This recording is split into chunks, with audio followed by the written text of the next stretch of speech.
Assalamualaikum warahmatullahi wabarakatuh.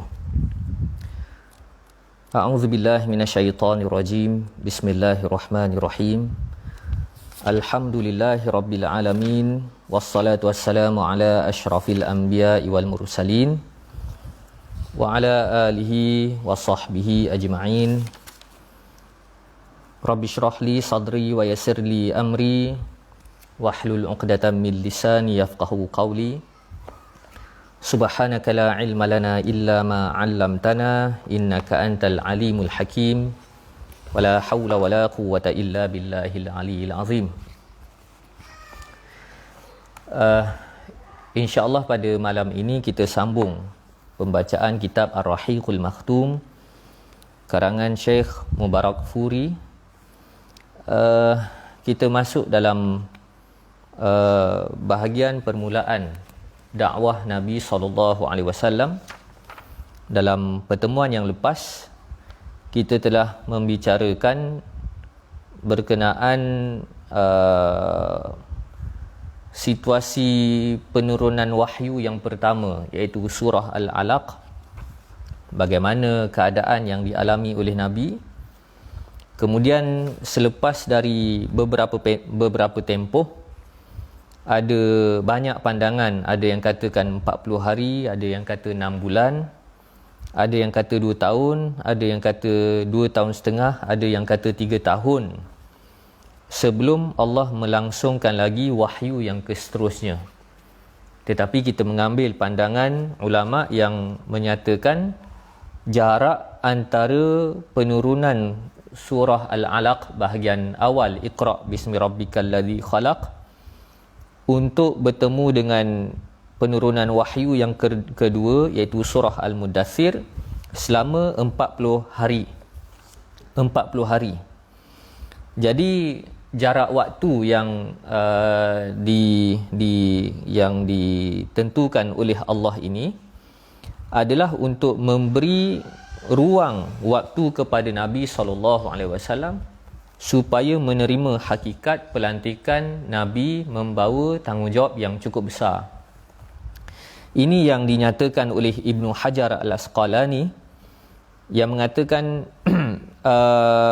demikian itu, iaitu Allah memberi masa yang panjang kepada Nabi selepas penurunan wahyu yang seterusnya adalah bertujuan untuk menghilangkan kegerunan dan yang menimpa Rasulullah, dan juga supaya timbul keinginan baginda agar perkara itu berulang kembali. Jadi ada dua aspek yang kita boleh lihat. Kenapa Allah meletakkan senggang waktu yang panjang antara penurunan surah Al-Alaq kepada surah Al-Mudaththir yang kedua itu? Yang pertama adalah untuk memberi ruang waktu kepada Nabi supaya Nabi tak terkejut. Dan di sini mengajar kita bahawasanya manusia itu memerlukan waktu untuk menerima satu-satu perkara besar. Kalau kita lihat sebagai contoh di dalam surah Taha, ketika Allah SWT menyampaikan wahyu kepada Nabi Musa bahawasanya baginda telah dilantik sebagai Nabi. Jadi waktu itu Allah bermesra dan menjalankan proses untuk mengakrabkan Nabi Musa dan wahyu yang akan diturunkan kepada Nabi Musa. Jadi itu jugalah yang dialami oleh Nabi kita Muhammad SAW. Berbezanya Nabi Musa, Allah berdialog supaya timbul kemesraan antara Nabi Musa dan Allah. Jadi kalau kita lihat di dalam surah Taha, bagaimana Allah bertanya kepada Nabi Musa, "Wahai Musa, apa di tanganmu?" Maka Nabi Musa pun kata, "Di tangan aku ini tongkat. Tongkat inilah fungsinya sekian, menimbulkan kemesraan." Adapun Nabi kita Muhammad SAW, Allah berikan waktu yang panjang, kira-kira 40 hari, supaya Nabi menerima tanggungjawab tersebut. Nabi menerima pertabalan sebagai Nabi, dan pada masa yang sama supaya timbul keinginan agar Nabi nak pengalaman sama akan berulang kembali. Jadi untuk menambahkan sensasi, pelantikan baginda sebagai Nabi dan Rasul. Baik. Jadi dalam satu hadis yang diriwayatkan oleh Bukhari, Nabi berkata, ketika aku sedang berjalan, aku mendengar suara dari langit. Aku pun mendongak pandangan ke arah langit. Tiba-tiba aku dapati Jibril yang pernah datang kepadaku di Gua Hira sedang duduk di atas kerusi antara langit dan bumi. Lalu aku pun tunduk berlutut sehingga rebah ke bumi kerana gerun. Kemudian aku datang kepada isteriku dan berkata, selimutkan aku. Jadi riwayat ini agak masyhur di kalangan masyarakat kita, yang kita pakai hafal, zammiluni. Jadi Nabi kata,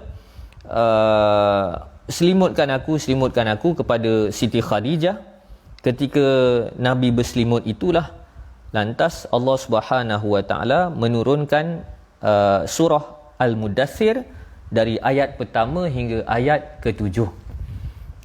Ayat pertama hingga ayat ke-7. Jadi penurunan surah Al-Mudaththir ini merupakan tertib kedua Allah turunkan wahyu, dan surah Al-Mudaththir ini sebagai satu pengisytiharan supaya Nabi memulakan gerak kerja dakwah.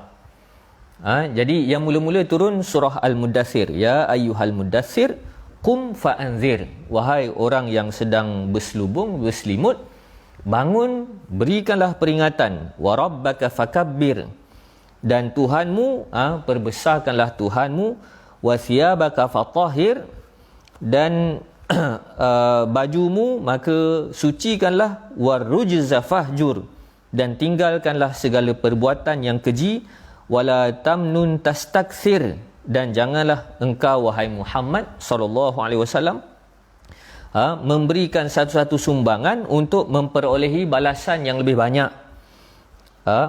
Kemudian wali rabbika fasbir, dan kerana Tuhanmu maka bersabarlah. Jadi ayat pertama hingga ayat yang ke-7 Allah menyuruh Nabi SAW supaya memulakan gerak kerja dakwah. Jadi selepas daripada surah Al-Mudaththir ayat 1 hingga 7 itu, barulah Allah turunkan pula surah Al-Muzammil ayat 1 hingga ayat 5. Jadi kalau kita terjemahkan secara rambangnya, lebih kurang sama sahaja Al-Mudaththir dan Al-Muzammil, orang yang berselimut, yang berselubung, tetapi terkandung perbezaan maksud antara Mudaththir dan Muzammil. Mudaththir menggambarkan ketakutan yang lebih berat berbanding Al-Muzammil, orang yang sedang ketakutan. Jadi keadaan Nabi SAW ketika Allah menurunkan wahyu yang kedua menggambarkan ketakutan, kegerunan yang cukup dahsyat. Dan selepas itu ketakutan itu beransur kurang, Allah turunkan pula surah Al-Muzammil, wahai orang yang berselimut, yang ketika itu situasi Nabi ketakutannya sudah berkurangan. Baik. Jadi kalau kita lihat di dalam kitab Ar-Rahiqul Makhtum, terdapat beberapa cara Allah Subhanahu wa taala menurunkan wahyu kepada Nabi SAW dan para nabi dan rasul. Yang pertama, melalui jalan mimpi yang benar. Jalan mimpi yang benar. Jadi perbezaan mimpi para nabi dan rasul dan mimpi kita, mimpi nabi dan rasul merupakan wahyu, berbeza dengan mimpi kita, kan? Maka disebabkan itu kita perlu faham bahawasanya di dalam Islam mimpi bukanlah hujjah. Mimpi bukanlah hujjah, mimpi bukanlah dalil. Sekalipun mimpi juga ada potensi menunjukkan isyarat-isyarat tertentu. Tetapi kita orang biasa ni tak boleh berhujahkan mimpi. Kita tak boleh berhujahkan mimpi. Bahkan ada perbahasan kalau seorang hakim yang ditugaskan untuk mengadili satu-satu kes, malam sebelum dia mengendalikan kes tersebut, dia bermimpi. Dia bermimpi kononnya Nabi katakan orang ni salah, orang ni betul. Tetap mimpi itu tidak boleh dijadikan sebagai penentu kepada keputusan kes. Jadi di sini kita perlu faham, agama Islam tidak meletakkan mimpi sebagai hujah, dan selalunya ajaran-ajaran sesat selalu menggunakan mimpi sebagai hujah, sebagai sandaran, sebagai dalil yang tidak boleh dipertikaikan. Adapun mimpi para nabi dan rasul merupakan wahyu. Jadi kalau kita bermimpi, kemudian kita paksa orang untuk menerima mesej-mesej daripada mimpi kita, itu seakan-akan kita telah menganggap mimpi kita itu sebagai wahyu. Jadi tak boleh. Yang kedua, wahyu yang dicampakkan oleh malaikat ke dalam fikiran dan hati baginda tanpa baginda melihat malaikat tersebut. Jadi timbul kecenderungan-kecenderungan dalam fikiran, dalam hati Nabi, itu juga merupakan wahyu. Maka disebabkan itu dalam Al-Quran Allah katakan wama yantiqu 'anil hawa in huwa illa wahyun yuha, kan? Allah katakan dia tidak bercakap, iaitu Nabi tidak bercakap ikut kehendak dia sendiri, melainkan itu telah diwahyukan. Baik, yang ketiga, malaikat menjelma kepada Rasulullah dalam rupa seorang lelaki. Ini kita boleh lihat dalam contoh hadis Jibril yang cukup masyhur. Kalau kita rujuk kitab hadis 40 Imam Nawawi, hadis yang kedua yang agak panjang itu, Jibril datang kepada Nabi bertanya beberapa soalan, apakah itu Islam, apakah itu iman, apakah itu ihsan, dan beritahu berkenaan petanda kiamat, kan. Itu bagaimana Jibril menjelma sebagai lelaki dan berdialog dengan Nabi SAW dalam keadaan para sahabat menyaksikan penjelmaan tersebut. Yang keempat, malaikat datang kepadanya seperti bunyi loceng. Seperti bunyi loceng. Inilah cara yang paling berat terasa oleh Nabi SAW. Lalu malaikat meresap ke dalam dirinya sehingga peluh baginda memercik pada hari yang sangat dingin.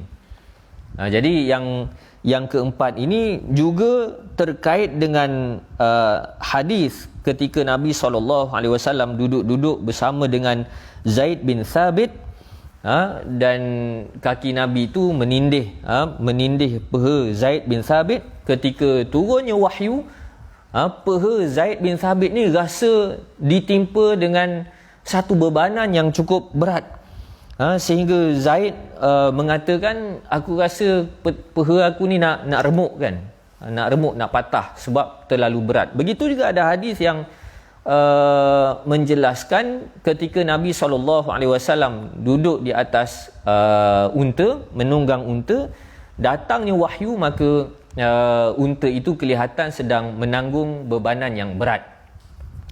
Maka sebenarnya wahyu yang Allah turunkan kepada Nabi SAW sifatnya berat. Dari sudut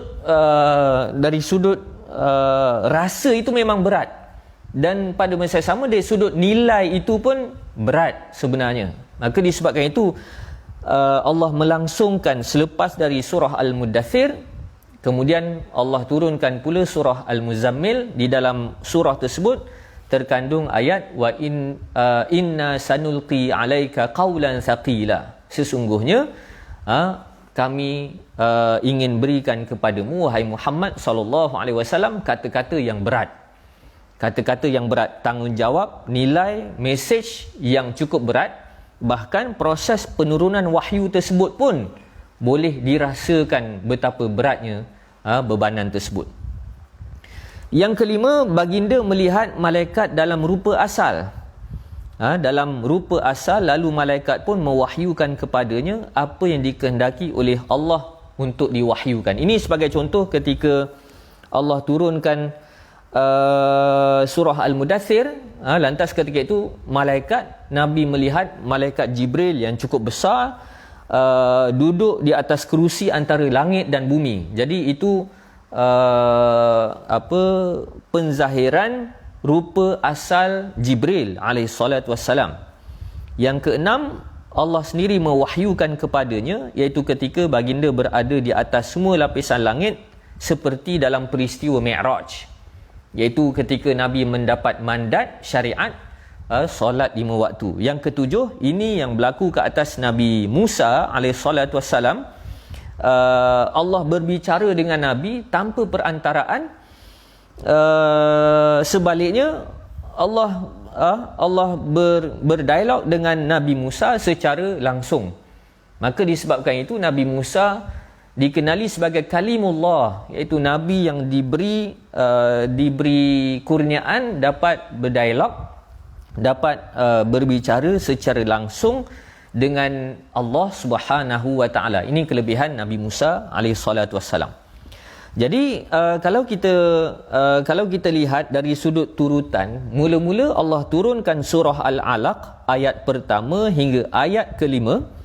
Kemudian Allah turunkan surah Al-Mudaththir ayat pertama hingga ayat ketujuh. Kemudian Allah turunkan surah Al-Muzammil ayat 1 ayat pertama hingga ayat kelima. Kemudian Allah turunkan surah Al-Qalam ayat pertama hingga ayat keempat. Jadi ini penurunan secara tertib ayat-ayat Al-Quran. Jadi kita tak boleh untuk menganggap sekali harung Allah turunkan satu surah, tidak. Tetapi ada momen-momen tertentu yang menggambarkan situasi yang dialami oleh baginda Nabi SAW.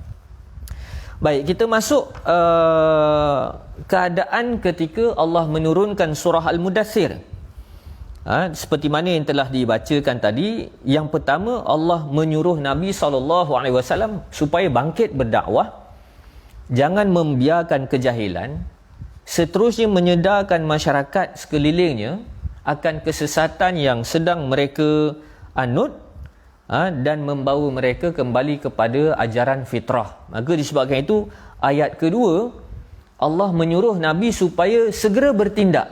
Ya ayyuhal mudaththir, wahai orang yang sedang berselubung, qum fa'anzir, bangun dan berikanlah peringatan. Bangun, berikan peringatan. Kamu jangan pasif wahai Muhammad sallallahu alaihi wasallam. Sebaliknya kamu kena bangun, bangkit, berikanlah peringatan. Wa rabbaka fakabbir, dan mesti pasakkan di dalam jiwa bahawasanya kekuatan yang paling besar adalah Allah Subhanahu wa taala. Ini sebagai persediaan jati diri apabila Nabi berdepan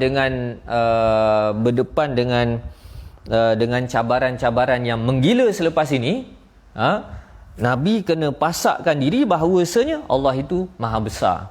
Orang lain tak besar, Allah maha besar. Kekuatan-kekuatan lain tak besar, Allah maha besar.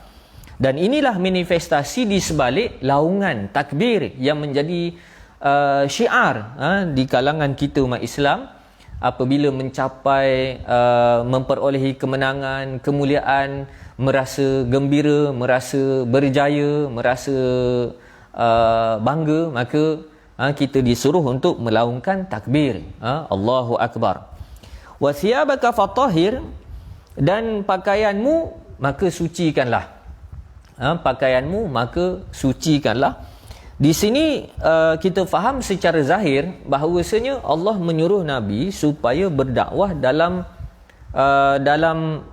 penuh keterampilan, dengan pakaian yang bersih, kerana kok mana sekalipun first impression orang melihat luaran kita kan. Jadi disebabkan itu antara akhlak yang perlu ada dalam kalangan pendakwah adalah berpakaian kemas. Bukan maksudnya pakaian kemas tu kena melaram kan, kena pakai pakaian yang mahal, melaram kan. Kalau melaram tu nampak sangat, nanti hilang fokus nak berdakwah ke nak apa benda kan. Tapi yang disebutkan di dalam Quran, wa thiyabaka fatahhir, baju itu mesti bersih. Masuklah bersih, kemas, smart. Baju yang patut kena gosok, baju yang patut warna putih, kena warna putih kan. Line tu kena betul kalau konteks kita pada hari ni lah. Jadi kemas dari sudut pakaian itu merupakan sebahagian daripada tuntutan tuntutan dakwah yang telah Allah gazetkan di dalam Al-Quran. Jangan pula kita berpakaian selekeh kemudian kita katakan inilah zuhud kan. Inilah zuhud. Jadi kadang-kadang riak yang cukup tersembunyi adalah kita buat-buat zuhud untuk kelihatan zuhud kan. Sebenarnya itu secara halus untuk riak kan, untuk menunjuk kan. Jadi ini perkara yang perlu kita faham. Warrujza fahjur, dan segala kejahatan, kekejian hendaklah engkau jauhi. Engkau jauhi, jangan babitkan dirimu dengan kejahatan kan, dengan apa-apa yang memburukkan reputasi Nabi SAW. Wala tamnun tastakthir, dan jangan kamu anggap bila berdakwah ini, menyumbangkan jasa-jasa dakwah ini, kamu dapat pulangan yang banyak. Kamu dapat pulangan yang banyak. Jadi awal-awal lagi Allah Subhanahu Wa Taala telah mengingatkan kepada Nabi SAW bahawasanya tugas dakwah ini bukan tugas untuk jadi kaya.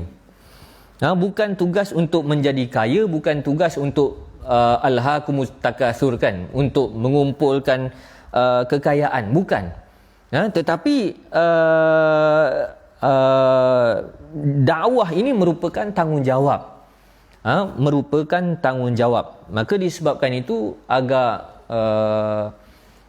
salah kalau kita berdakwah ini kemudian kita meletakkan harga yang tinggi ke apa, sedangkan di dalam Al-Quran Allah katakan wala tamnun tastakthir. Jangan kamu bajet, kamu dapat pulangan yang banyak kan. Wali rabbika fasbir, dan untuk Tuhanmu maka kamu kena bersabar. Kamu kena bersabar. Dan ternyata selepas daripada pengisytiharan surah Al-Mudaththir, Allah Subhanahu Wa Taala memberi persediaan kepada Nabi, dan Nabi berdepan dengan cabaran-cabaran yang semakin lama semakin meruncing. Baik. Jadi itu surah Al-Mudaththir. Kemudian Allah turunkan surah Al-Muzammil. Surah Al-Muzammil ini merujuk kepada persediaan-persediaan dalaman yang perlu ada kepada para pendakwah. Para pendakwah modelnya Nabi SAW. Allah katakan apa? Ya ayyuhal muzammil qumil laila illa qalila kan. Dari ayat pertama hingga ayat kelima Allah turunkan nisfahu aw inqus minhu qalila au zid alaihi warattilil qur'ana tartila inna sanulqi alaika qawlan thaqila. Allah katakan wahai orang yang berselimut, bangunlah untuk solat pada malam hari kecuali sebahagian kecil, separuhnya atau kurang sedikit daripada itu. Jadi Allah memberikan satu jadual bekalan kepada Nabi supaya Nabi memiliki persediaan jiwa mental yang cukup untuk berdepan dengan cabaran. Apa benda? Qumil laila illa qalila. Bangun malam. Bangun malam. Jadi sudah pastilah pada awal dakwah Nabi berdepan dengan cabaran dalam keadaan Nabi itu seorang-seorang. Dan sifat manusia ini apabila berdepan dengan ujian, masalah, tekanan, manusia mesti diberikan ruang untuk meluahkan perasaan, meluahkan masalah. Maka tidak ada siapa yang faham masalah-masalah yang dihadapi oleh Nabi melainkan Allah. Lantas satu ruang yang cukup eksklusif Allah peruntukkan kepada Nabi SAW supaya bangun malam, dan bangun malam itu dapat meredakan segala kebimbangan, keresahan, apa-apa masalah mengadu pada malam yang sunyi itu. Jadi di sinilah maqasid di sebalik qiyamul lail, bangun malam, yang memang disunatkan untuk bangun malam secara sembunyi, secara rahsia, kerana ibadat-ibadat yang lain boleh terdedah dengan perhatian manusia.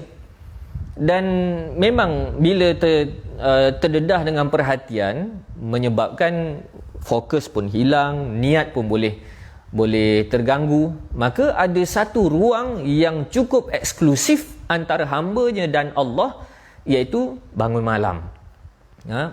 Maka disebabkan itu bangun malam ini memang perlu rahsia kan, memang perlu rahsia. Jadi antara khususiat yang ada pada Nabi SAW, kita orang biasa ni bangun malam tahajud ni sunat, sedangkan Nabi SAW wajib ke atas Nabi untuk bangun malam sesuai dengan bebanan yang dihadapi oleh baginda. Kemudian auzid alaihi warattilil qur'ana tartila, ataupun beransur-ansur waktu bangun malam itu bertambah, dan Allah menyuruh Nabi SAW supaya membaca Al-Quran, membaca Al-Quran dengan baik, dengan tartil, dengan bacaan yang betul, dan seterusnya memahami ayat-ayat Al-Quran itu. Kerana kita perlu faham antara sifat, ciri ayat-ayat makiyah itu adalah menceritakan berkenaan sejarah para nabi dan rasul alaihimussalatu wassalam. Jadi kita sebutkan qudwah kita, ikutan kita adalah nabi kita Muhammad sallallahu alaihi wasallam. Tetapi dalam situasi nabi memulakan dakwah, siapakah qudwah nabi?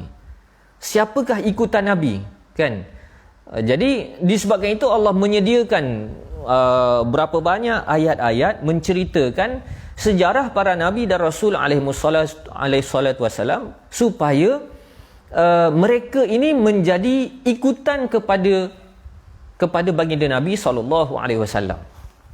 Jadi ini kita perlu faham. Kita katakan qudwah kita adalah nabi, tapi nabi itu qudwahnya siapa? Yang Allah suruh nabi ikut cara berdakwah, jati dirinya, akhlaknya, kesabarannya. Nabi perlu ikut siapa?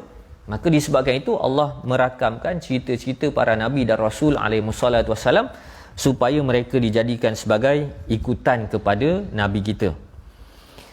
Kemudian Allah katakan inna sanulqi alaika qawlan thaqila, kan? Sesungguhnya kami nak berikan kepada kamu kata-kata yang berat. Jadi nanti kita akan sampai waktu di mana Allah menurunkan surah Al-Qalam. Ini berkaitan dengan mesyuarat yang dijalankan oleh musyrikin Quraisy untuk menuduh Nabi SAW sebagai orang gila, kan? Baik. Kita masuk peringkat pertama, jihad dakwah secara rahsia. Secara rahsia. Jadi tempoh dakwah Nabi selama 13 tahun di Makkah, 3 tahun pertama adalah dakwah secara rahsia. Secara rahsia. Dan antara penumpuan yang diberikan oleh Nabi SAW ketika fasa tersebut adalah Nabi mengajak orang-orang terdekat yang sudah sedia memiliki kualitinya. Memiliki kualitinya. Jadi Nabi pilih orang-orang yang berkualiti terlebih dahulu, orang-orang terdekat yang berkualiti. Jadi disebabkan itu dalam hadis Nabi katakan khiyaruhum fil jahiliyah khiyaruhum fil Islam idza faqahu, kan? Orang yang baik, yang ada potensinya ketika era jahiliyah, orang itu juga ada potensinya ketika Islam apabila mereka faham Islam. Apabila mereka faham Islam. Jadi disebabkan itu kita dapati awal dakwah Nabi menarik orang-orang yang sudah sedia baik, yang sudah ada kecenderungan untuk jadi orang baik. Sudah ada kecenderungan untuk jadi orang baik. Maka disebabkan itu, kalau dalam konteks kita pada hari ini, untuk memulakan gerak kerja dakwah, maka kita kena cari orang yang dia memang nak benda baik. Dan selalunya orang-orang ini ada dekat masjid, ada dekat surau, kan? Dan orang-orang inilah yang boleh melangsungkan dakwah, kan? Jadi antara yang menarik dalam fasa ini, zahirnya golongan yang disebut sebagai as-sabiqunal awwalun. As-sabiqunal awwalun, orang-orang yang awal kira pioneer dah kan, pioneer ke senior ke kan, yang menerima dakwah Nabi SAW. Jadi golongan as-sabiqun al-awwalun ini terdiri dari beberapa orang. Sudah pastilah yang pertama Siti Khadijah, kemudian hamba Siti Khadijah ketika itu Zaid bin Thabit, kemudian sepupu baginda Nabi SAW, Sayyidina Ali, kemudian kawan baik Nabi iaitu Abu Bakar As-Siddiq. Ini semua orang yang berada di keliling kehidupan Nabi SAW. Yang dekat-dekat dulu, jangan cari yang jauh-jauh, ambil yang dekat-dekat dulu. Dan ternyata yang dekat-dekat ini sudah sedia ada bakat untuk jadi baik. Dan yang menariknya, hasil Nabi mengajak Abu Bakar memeluk Islam, ternyata Abu Bakar ini seorang yang sudah sedia memiliki pengaruh yang baik.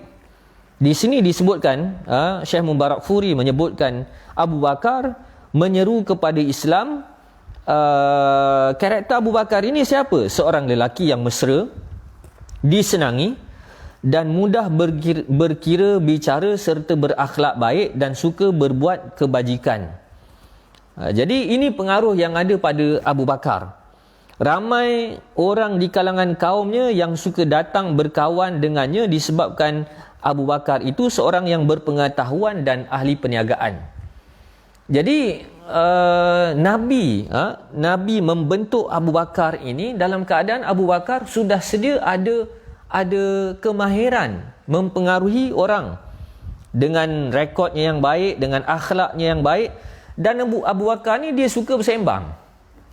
Dia suka bersembang. Dan sebenarnya kan, kalau kita dalam kelas ke dekat kedai kopi kan, kita perlu faham setiap kecenderungan fitrah yang ada pada manusia sudah pasti ada manfaatnya untuk Islam. Jadi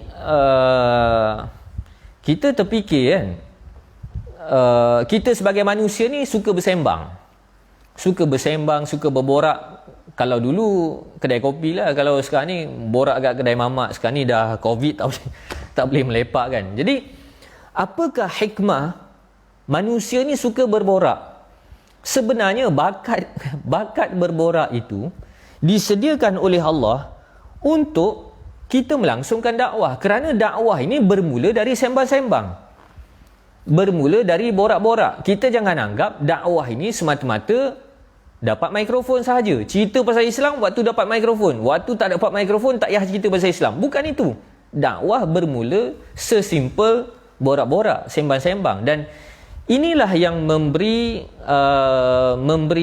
hasil kepada gerak kerja dakwah Nabi SAW ketika dakwah secara rahsia. Jadi Abu Bakar ni suka bersembang kan, pergi sana bersembang, pergi sini bersembang. Dia pula orang yang berpengetahuan. Kalau bersembang dengan orang yang tak berpengetahuan, meluat juga orang kan. Ni suka bersembang kemudian berpengetahuan. Dan dia seorang ahli perniagaan yang kaya, yang murah, yang pemurah. Dan ternyata selepas ini kita akan lihat apakah jasa Abu Bakar, iaitu melepaskan hamba-hamba, membayar wang tebusan kepada hamba-hamba yang teruk diseksa kerana memeluk Islam sampai habis duit Abu Bakar. Dan bila habis itulah keluarga Yasir yang diseksa teruk tak mampu untuk dibebaskan. Lantas Nabi memberikan khabar gembira bahawasanya keluarga Yasir itu dijanjikan syurga. Dari usaha Nabi beserta Abu Bakar inilah dapat menarik tokoh-tokoh yang lain. Antaranya Uthman bin Affan, orang kaya juga, Zubair bin Awam, pahlawan, Abdul Rahman bin Auf, ni orang kaya juga, Sa'ad bin Abi Waqqas, pahlawan juga, Talhah bin Ubaidillah. Ini semua orang yang ada kekuatan dari sudut material dan begitu juga ada keberanian. Jadi 8 orang inilah dianggap sebagai as-sabiqun al-awwalun, lapis pertama. Kemudian bersekali dengan kemasukan mereka, membabitkan juga Bilal bin Rabah, begitu juga Ubaidah, Amir bin Al-Jarrah, kemudian siapa lagi, Sa'id bin Zaid, iaitu suami kepada adik Saidina Umar, iaitu Fatimah binti Al-Khattab. Kemudian Khabbab bin Arad, ini yang teruk diseksa. Abdullah bin Mas'ud, seorang penggembala kambing yang miskin, yang antara jadi bahan buli puak-puak musyrikin Quraisy, Abu Jahal. Dan daripada mereka inilah membentuk kumpulan yang bersama dengan Nabi pada fasa awal melebihi 40 orang. Jadi golongan-golongan inilah yang berkualiti, yang digelar sebagai as-sabiqun al-awwalun.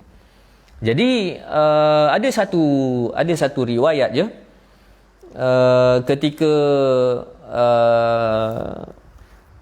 Sayyidina Umar Al-Khattab menjadi Amirul Mukminin, menjadi khalifah, bila apa-apa urusan, Sayyidina Umar akan mendahulukan orang-orang awal ini. Kalau ada temu janji ke, ada nak jumpa ke apa kan, lantas Sayyidina Umar akan mendahulukan. Kalau ada nama Bilal, panggil Bilal dulu. Sebab apa? Memuliakan as-sabiqun al-awwalun. Sehingga Abu Sufyan mempertikaikan ketika itu, kenapa panggil yang orang-orang ni dulu? Maka dijelaskan Sayyidina Umar mendahulukan orang-orang yang awal memeluk Islam. Jadi kalau kita lihat di dalam sirah ini, golongan yang awal menerima kebenaran diberikan tempat yang istimewa di sisi politik Abu Bakar As-Siddiq, politik Sayyidina Umar Al-Khattab radhiyallahu anhu. Baik. Jadi ini beberapa nama yang kalau kita lihat, termasuklah Uthman bin Maz'un, Al-Arqam bin Abi Al-Arqam. Nama-nama ini merupakan nama-nama awal yang bersama dengan Nabi, dan ketika angka mereka sudah melebihi 40 orang, ketika itulah baru ajaran Islam ini jadi viral, jadi buah mulut orang. Kerana ketika itu Nabi dan para sahabat menyampaikan ajaran Islam bukan secara formal kan, bukan secara ada seminar ke, kuliah khusus ke, tetapi secara bersembang, secara halaqah kecil-kecilan kan, secara tidak formal. Dan inilah yang sebenarnya berkesan.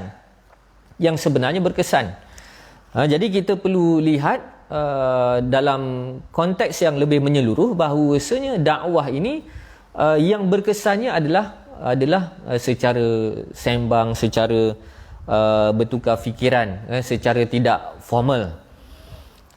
Jadi ketika itu kita dapati Allah Subhanahu Wa Taala mengawalkan penurunan ayat-ayat yang pendek, sebab orang baru nak biasa dengan Islam, dengan penurunan wahyu, maka Allah turunkan ayat-ayat yang pendek dan mempunyai suku kata yang cukup menarik. Rimanya yang belakangnya yang saling bersahutan, alunan bahasa yang kalau dibaca akan memunculkan nada yang sedap didengar, perkataannya sejajar. Suasana ini memang menarik minat masyarakat Quraisy, kerana ketika itu mereka mengalami obsesi terhadap ilmu sastra bahasa Arab kan. Jadi maka disebabkan itu, kalau kita lihat ayat-ayat awal yang Allah turunkan, dia pendek, kemudian susunan ayatnya, bunyi ayatnya saling bersahutan dan sedap didengar kan. Jadi kalau kita lihat yang awal, kita lihat nun wal qalami wa ma yasturun, ma anta bi ni'mati rabbika bimajnun wa innalaka la ajran ghaira mamnun, kan belakangnya semua nun kan.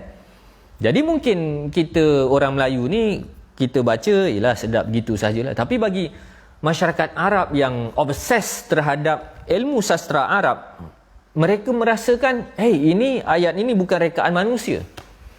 Ini sangat luar biasa. Jadi ini menjadi daya tarikan kepada masyarakat ketika itu untuk mendengar seruan-seruan wahyu. Baik.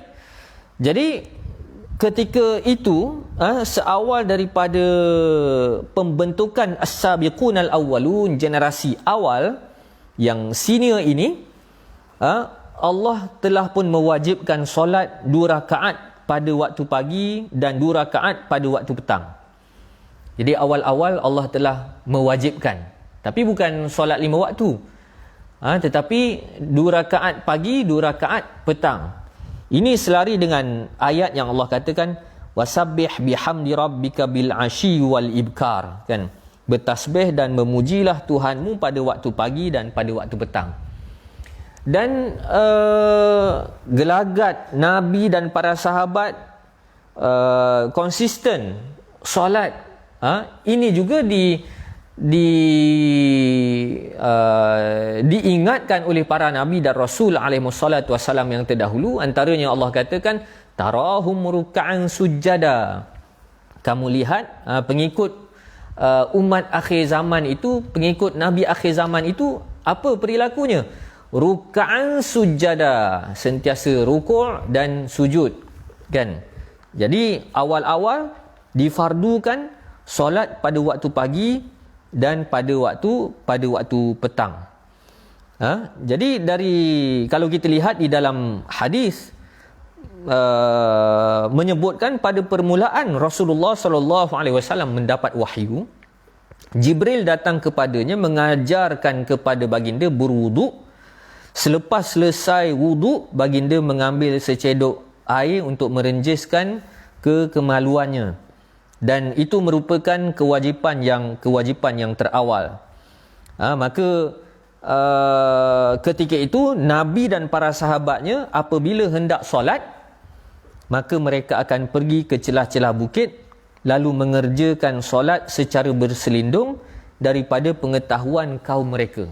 Jadi bagaimana kalau kita bayangkan sewaktu itu mereka nak dirikan solat, mereka kena pergi ke bukit, kan, ke celah-celah bukit, ke lereng-lereng bukit, supaya perlakuan mereka tidak menjadi perhatian orang ramai, kerana waktu itu masih lagi fasa dakwah secara rahsia.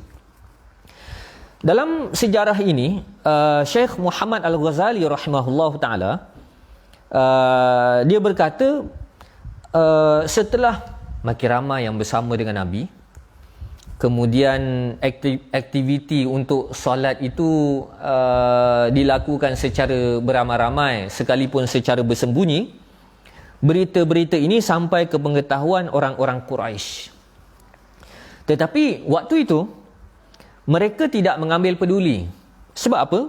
Boleh jadi mereka menyangka kononnya Nabi Muhammad ini adalah sama seperti golongan pengkaji agama yang sering berbicara tentang ketuhanan dan hak-hak Tuhan seperti yang dilakukan oleh Umayyah bin Abi Sult, Qis bin Sa'adah, Amru bin Nufail dan orang-orang seumpamanya. Jadi kalau kita lihat ya, sebelum datangnya Nabi SAW memang sudah ada golongan-golongan yang menceritakan berkenaan kebaikan. Kalau kita hari ini, kalau istilah kita, mungkin dah muncullah ahli-ahli falsafah yang membicarakan soal kebaikan, soal akhlak yang baik, cara hidup yang baik, kemudian nilai-nilai yang tertib. Sudah ada dibicarakan begitu. Jadi kemunculan ahli-ahli falsafah seumpama itu tidak mengganggu politik musyrikin Quraisy. Lantas musyrikin Quraisy membiarkan mereka. Maka bila munculnya Nabi, awal-awal mereka menganggap Nabi orang macam tu juga. cerita berkenaan kebaikan, cerita berkenaan kebahagiaan kan. Mereka anggap Nabi ni tidak mendatangkan ancaman. Tetapi rupa-rupanya selepas daripada 3 tahun, selepas dari 3 tahun itu, mereka mendapati gerakan Muhammad ini tidak boleh dibiarkan. Maka masuklah dalam fasa yang kedua, iaitu masuk tahun yang ketiga, tahun yang keempat. Allah Subhanahu wa taala menurunkan ayat wa anzir ashiratakal aqrabin, dan berikanlah peringatan serta amaran kepada kaum kerabatmu yang dekat. Jadi turunnya ayat itu sebagai satu arahan kepada Nabi supaya waktu ni sekarang kena dakwah secara terbuka. Ayat ini di dalam surah Asy-Syu'ara, dan kalau kita lihat isi kandungan surah Asy-Syu'ara itu syarat menceritakan kisah Nabi Musa alaihi salatu wassalam. Jadi sebagaimana yang telah disebutkan tadi, Allah menyuruh Nabi antaranya menjadikan Nabi Musa sebagai ikutan. Bagaimana dakwah Nabi Musa, cabaran Nabi Musa, keberanian yang perlu ada pada Nabi Musa, tentangan-tentangan, hujah dan dialog yang perlu yang perlu diolah oleh Nabi Musa. Semua itu Allah sekolahkan kepada Nabi SAW melalui penurunan surah Asy-Syu'ara. Jadi ini kita perlu faham. Bukan sekadar cerita Nabi itu sahaja penting, sirah Nabi itu sahaja penting, tetapi induk kepada sirah Nabi itu adalah kisah-kisah para Nabi dan Rasul yang boleh kita nikmati di dalam Al-Quran. Baik, langkah pertama Nabi mengisytiharkan dakwah. Bagaimana? Nabi memanggil Bani Hashim. Nabi memanggil Bani Hashim. Lantas ketika Nabi panggil orang ramai itu, Abu Lahab berkata kepada Nabi, mereka ni adalah bapa-bapa saudara kamu, sepupu-sepupu kamu, maka cakaplah. Cakap, wahai Muhammad, kamu nak cakap apa cakap? Kami nak dengar ni. Jadi nak kata betapa mereka memandang berat kepada Nabi SAW. Nabi panggil buat kali pertama, pembesar-pembesar Quraisy ni tak bawa budak-budak kecil, tak bawa orang-orang rendahan, bawa pembesar-pembesar untuk mendengar apakah yang mahu disampaikan oleh Nabi SAW. Jadi kalau kita terjemahkan dalam situasi kita pada hari ini, puak-puak musyrikin Quraisy ni nampak baik tak? Saya fikir nampak baik. Sebab apa? Bila kita panggil, orang-orang besar semua panggil. Orang-orang besar semua datang. Dia orang nak dengar kan? Dia orang nak dengar. Kalau kita hari ni, kalau kita panggil, kirim salam lah orang-orang besar nak datang kan? Tapi nak katanya sejarah yang dialami oleh Nabi SAW, kita tidak boleh melihat penentang-penentang dakwah ini mukanya bengis, sifatnya sangat antagonis. Bukan begitu, tetapi perilaku-perilaku mereka seakan-akan baik, mahu melayan Nabi SAW. Tetapi akhir sekali mereka menentang kan. Jadi bila Abu Lahab kata nak cakap, kami sedia nak dengar ni. Kalau betul-betul penting, kami akan sampaikan kepada anak beranak kami. Jadi kali pertama itu Nabi tengok keadaan mereka, Nabi pun diam. Maka seruan perhimpunan yang pertama, Nabi tak sampaikan apa-apa mesej. Itu yang pertama. Yang kedua, Nabi panggil. Ketika itulah Nabi memperolehi kekuatan untuk menyebutkan mesej bahawasanya ajaran yang dia bawa adalah ajaran Islam yang akan bercanggah dengan ajaran tradisi musyrikin Quraisy. Maka selepas daripada Nabi memuji Allah dalam ucapannya, Nabi katakan apa? Sesungguhnya orang yang merintis jalan ini, iaitu dirinya, Nabi sendiri, tidak pernah dituduh berbohong oleh keluarganya. Demi Allah yang tiada Tuhan selain Dia, sesungguhnya aku ini adalah utusan Allah kepada kamu, khususnya kepada kaum manusia amnya. Jadi pengisytiharan Nabi itu merangsang reaksi ganas dari musyrikin Quraisy, kerana yang dimanifestokan oleh Nabi itu adalah keadilan sejagat. Antara yang ditekankan oleh Nabi adalah jangan buat penindasan, kan. Semua daripada Nabi Adam, tidak ada kasta-kasta. Jadi seruan Nabi ini bukan semata-mata seruan dari sudut anutan keberagamaan, bahkan seruan Nabi ini akan mengganggu sistem sosial. Sistem sosial yang dimanipulasi oleh musyrikin Quraisy, yang mereka simpulkan lepas ni susah kita nak cari makan. Sebab apa? Muhammad akan tegah benda ini, Muhammad akan tegah benda itu, Muhammad akan rombak sistem kita, kan. Jadi ini merupakan pandangan awal mereka kepada dakwah Nabi SAW berupa ancaman. Berupa ancaman. Jadi dalam riwayat yang lain, Nabi SAW menyeru kepada semua kaum kerabat Quraisy. Kemudian Nabi bertanya, apa pandangan kamu kalau aku bagi tahu kepada kamu semua bahawa di sebalik lembah ini ada angkatan berkuda yang hendak menyerang kamu? Apakah kamu percaya kepada aku? Ini untuk menguji nilai integritas alaihi wasallam.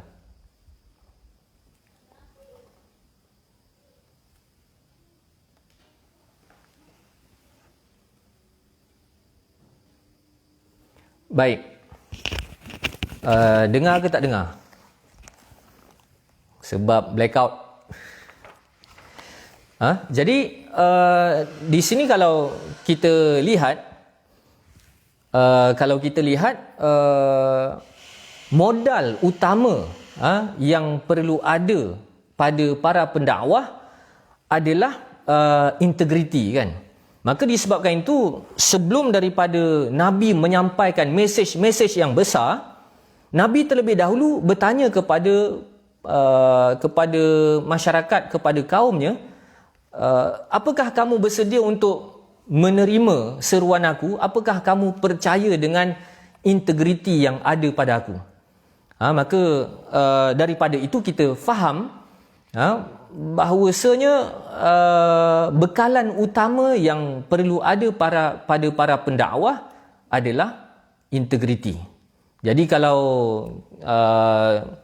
kita nak berdakwah kemudian orang pula kata ni tak boleh percaya ni, dia banyak rekod menipu ni, kan. Memang beres yang salam lah, kan. Sebab apa? Sebab itulah hikmah awal-awal sebelum Nabi dilantik sebagai Nabi, terlebih dahulu Nabi dinobatkan sebagai Al-Amin, kerana integriti itu menentukan kejayaan sesebuah dakwah. Maka ini termaktub di dalam konsep akhlak yang perlu ada pada pewaris para nabi dan rasul alaihi wassalatu wassalam. Jadi rasa sekadar itu saja, blackout pula. Mudah-mudahan kita dapat manfaat. Kita jumpa lagi kalau ada rezeki bulan depan. Allahumma balagh, Allahumma fashhad. Ya Allah, aku telah sampaikan. Ya Allah, saksikan apa yang telah aku sampaikan. Wallahu alam. Assalamualaikum warahmatullahi wabarakatuh.